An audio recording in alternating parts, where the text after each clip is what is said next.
தமிழா பார்வையாளர்களுக்கு வணக்கம். விஜயன் இவர் காவல்துறை விசாரணை வளையத்திற்கு அழைக்கப்பட்டார். விசாரணை வளையத்துக்கு சென்றவர் இப்பொழுது காவல் நிலைய விசாரணை மையம் டெல்லி வரை நின்றிருக்கிறது. ஐபிடிஎஸ் திருநாவுக்கரசோடு தொடர்ந்து பேசியிருக்கிறார். தொடர்ந்து வாட்ஸ்அப் குரூப் உருவாக்கி அவரோடு குதிரை பேரம் நடத்தியிருக்கிறார் என்று காவல்துறை சந்தேகிக்கிறது. இந்த காவல்துறை விசாரணை வளையம் என்பது திருநாவுக்கரசு இவர் பெயரை சொல்லியிருக்கிறார். விசாரணையில் இவருக்கும் தொடர்பு இருக்கிறது. இவரும் சேர்ந்துதான் குதிரை பேரத்துக்கான முயற்சியை செய்தோம். இப்படி விஜயனை பற்றி பல தகவல்களை சொல்லியிருக்கார். அதன் அடிப்படையில் அவரை விசாரிப்பதற்கு முறைப்படி சட்டப்படி காவல்துறை சம்மன் அனுப்பியிருக்கிறது. சம்மனை வாங்கியவர் 2 நாட்களாக எந்த பதிலும் இல்லை. காவல்துறை சந்தேகம் மேலும் வலுப்படுகிறது. இவர் ஏன் சம்மனுக்காக காவல்துறையில் கமிஷனர் அலுவலகத்தில் ஏன் வரவில்லை? அப்போ இவர் எதையோ மறைக்கிறார். குற்றவாளி ஓடி ஒளிந்தால், குற்றவாளி விசாரணைக்கு வரவில்லை என்றால் அங்கே ஏதோ தவறு நடக்கிறது என்றுதான் காவல்துறை எண்ணும். அதே போல 2 நாள் கழித்து மீண்டும் அவரை தொடர்பு கொண்டு விசாரணைக்கு வருகிறீர்களா அல்ல வர முடியாதா என்று கேட்கிற பொழுதுதான் காவல்துறை ஆணையாளர் அலுவலகத்திற்கு இந்த விஜயன் சென்றிருக்கிறார். இப்படி சென்ற நபரிடம் துருவி விசாரித்ததில் மேகலயா ஆப்ரேஷன் மேகலயா ஃபார்முலா இப்படி ஒரு திட்டம், அந்த திட்டத்தில் பல பேரை இணைத்திருக்கிறார்கள். இந்த திட்டப்படி மதுரை திமுகவை சேர்ந்த கணேசன் கைது செய்யப்பட்டிருக்கிறார். இவர்கள் 15 சட்டமன்ற உறுப்பினர்களை தங்களுடைய தொடர்பு எல்லைக்குள்ளே கொண்டு வந்திருக்கிறார்கள். அப்படி கொண்டு வரப்பட்டவர் தான் Usilampatti MLA Vijay, Srivaikunta MLA Saravanan, Uthangarai MLA Ilayaraja. இவர்களெல்லாம் இன்னும் 15 பேர். இவர்களுடைய கோடி ஆப்ரேஷன், ஒரு ஆளுக்கு 35 கோடி ரூபாய்.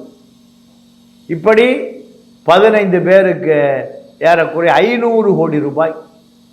500 கோடியை கொடுத்தால் இந்த ஊடகவியலாளர் என்ற பேரில் ஒளிந்திருக்கிற தரகர்கள் இலகுவாக யாருக்கும் தெரியாமல் ஒரு ஆளுக்கு 5 கோடி ரூபாய், 15 பேருக்கு 75 கோடி ரூபாய் வந்துவிடும்.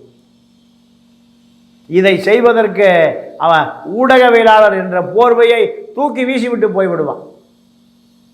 50 கோடி கொடுத்தா ஒரு சேனலை விலைக்கு வாங்கிடலாம். பச்சைமுத்து சேனலை, அதே போன்று ஒரு சேனலை விஜயன் என்ற ஒரு சேனலை உருவாக்கிடலாம்.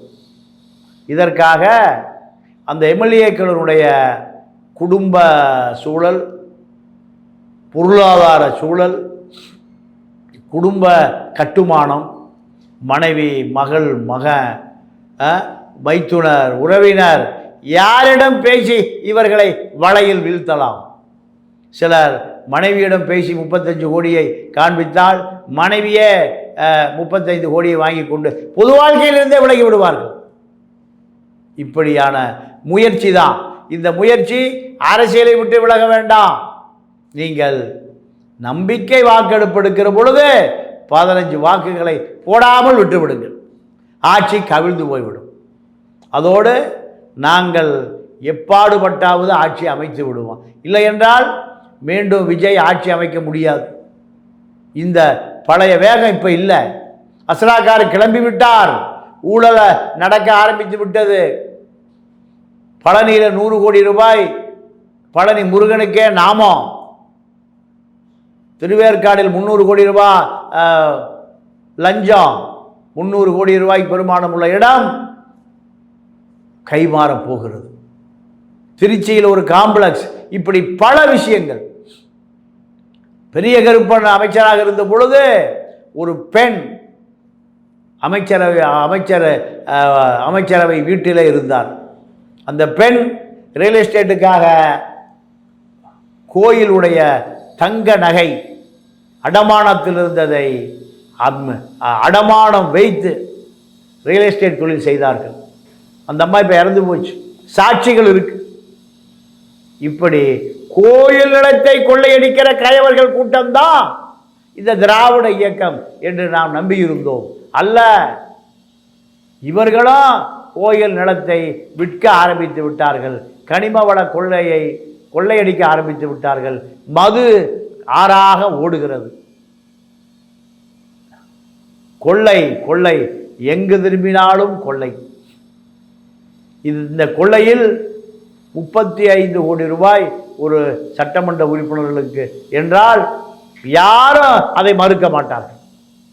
இந்த தரகு வியாபாரத்தை ஊடகவியலாளர்கள் மட்டும்தான் செய்ய முடியும். ஏனென்றால் இந்த அமைச்சர்களோ எம்எல்ஏக்களோ ஊடகவியலாளர்களோ தான் நெருங்கிய நட்பை வைத்திருப்பார்கள்.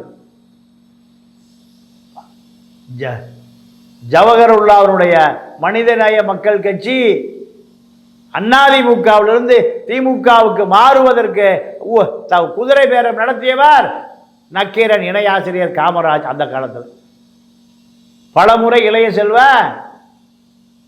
ஜவஹர்லாவை கரைத்து திமுக அணிக்கு கூட்டிக் கொண்டு போனார்கள். ஜாபர் சேட்டு ஐஜி இன்டெலிஜென்ஸ் உளவுத்துறை, காமராஜும் அவரும் விஜயகாந்த் அதிமுக கூட்டணிக்கு போய்விடக்கூடாது என்பதற்காக பல குதிரை பேரங்களை நடத்தினார்கள். இதெல்லாம் கடந்த கால சாட்சிகள். இப்படி நடத்தப்பட்டு விஜயகாந்த் ஜெயலலிதாவை பேசியதை போல ஒரு போலியான ஒரு வீடியோ அது எல்லா பக்கமும் பரவியது.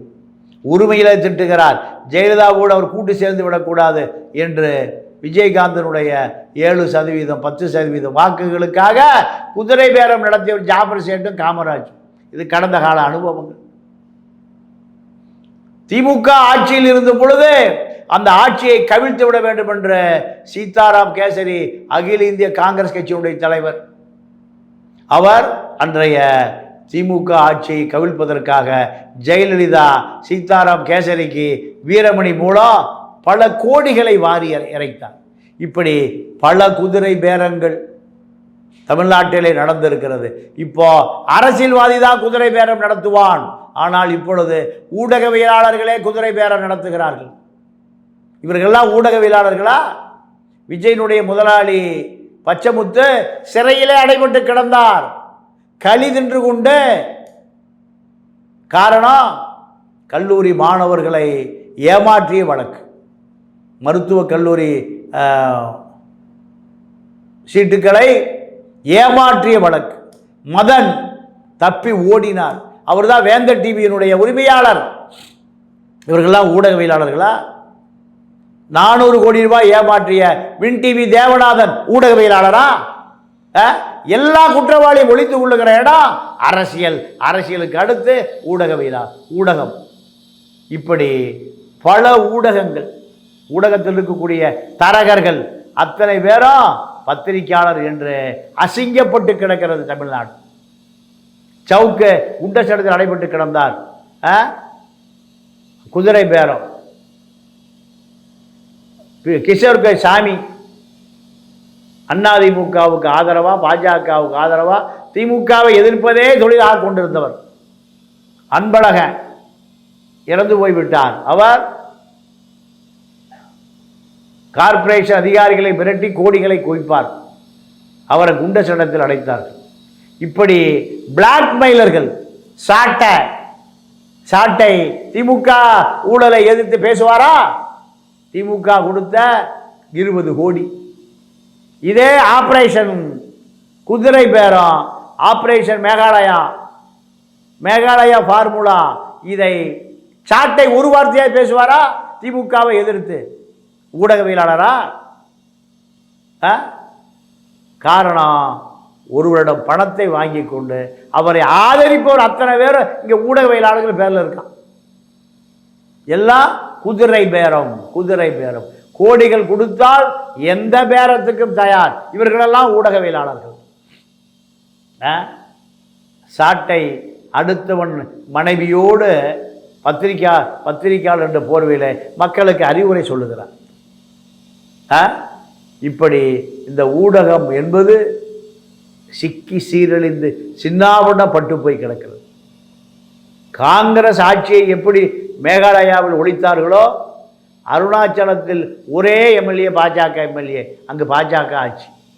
மேகாலயாவில் காங்கிரஸே வாழ்நாளில் இனி வராது. இப்படி பல குதிரை பேரங்கள் நடக்கப்பட்டது.